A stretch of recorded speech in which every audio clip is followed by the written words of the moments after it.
कभी कभी दुनिया में कुछ लोग ऐसे होते हैं जो छोटे होते हुए भी बहुत बड़ा सोच लेते हैं। दुनिया उन्हें पागल कहती है, पर वही पागल एक दिन दुनिया को सोचने पर मजबूर कर देता है।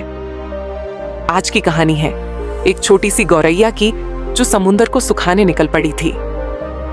एक सुबह समुंदर के किनारे हवा ठंडी थी, पर एक गौरैया का दिल जल रहा था। उसके 2 नन्हे बच्चे जो अभी उड़ना भी नहीं सीखे थे, वे समुंदर की तेज लहरों में बह गए। गौरैया रोते हुए चिल्लाई, मेरे बच्चे लौटा दो। लेकिन समुंदर को किसी का दर्द समझ नहीं आता। वह बस अपनी लहरों का शोर करता रहा। गौरैया ने अपने आंसू पोंछे और एक कसम खा ली, मैं समुंदर को सुखा दूंगी। लहरें हंसने लगीं, मछलियां मजाक उड़ाने लगीं और हवा भी कहने लगी, इतनी छोटी चिड़िया समुंदर कैसे सुखाएगी। पर गौरैया पागल नहीं थी। उसका दुख अब उसकी ताकत बन गया था। गौरैया ने क्या किया, वह अपनी छोटी सी चोंच में पानी की एक बूंद भरती, फिर उड़कर दूर जाती और जमीन पर उस बूंद को गिरा देती। एक बूंद, फिर एक बूंद, फिर एक और बूंद। दिन बीतते गए। लोग आते उसे देखते और हंसकर चले जाते, अरे ये तो पागल है, समुंदर कभी नहीं सूखेगा। पर गौरैया रुकी नहीं। उसके पंख थक जाते, लेकिन उसका हौसला नहीं थकता। एक दिन समुंदर को गुस्सा आ गया। उसकी लहरें और ऊंची उठी और वह गरज कर बोला, ऐ चिड़िया, ये तू क्या कर रही है। गौरैया बोली, तूने मेरे बच्चे छीने हैं, अब मैं तुझे खत्म कर दूंगी। समुंदर ठहाका मारकर हंसा, तू मुझे खत्म करेगी, मैं तो पूरे संसार को निगल सकता हूं। गौरैया ने बिना डरे कहा, मैं अकेली हूं पर कमजोर नहीं, मैं तब तक नहीं रुकूंगी जब तक मेरे बच्चे वापस नहीं आते।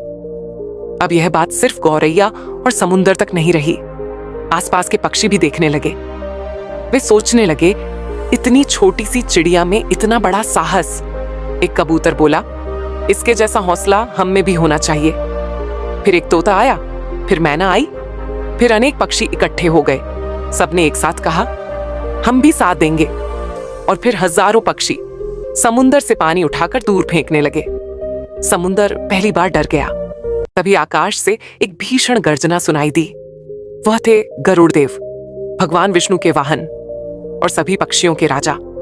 गरुड़देव नीचे उतरे और बोले, समुंदर, यदि तूने गौरैया के बच्चे वापस नहीं किए तो मैं तुझे दंड दूंगा। समुंदर का घमंड टूट गया। वह शांत हो गया।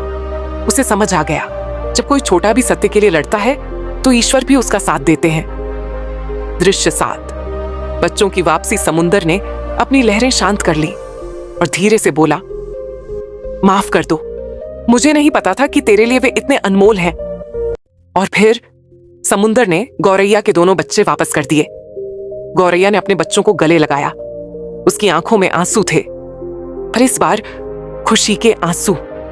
दोस्तों, इस कहानी से हमें यह सीख मिलती है, हौसला हो तो छोटा इंसान भी बड़ा समुंदर हिला सकता है। दुख जब हिम्मत बन जाए तो किस्मत भी बदल जाती है।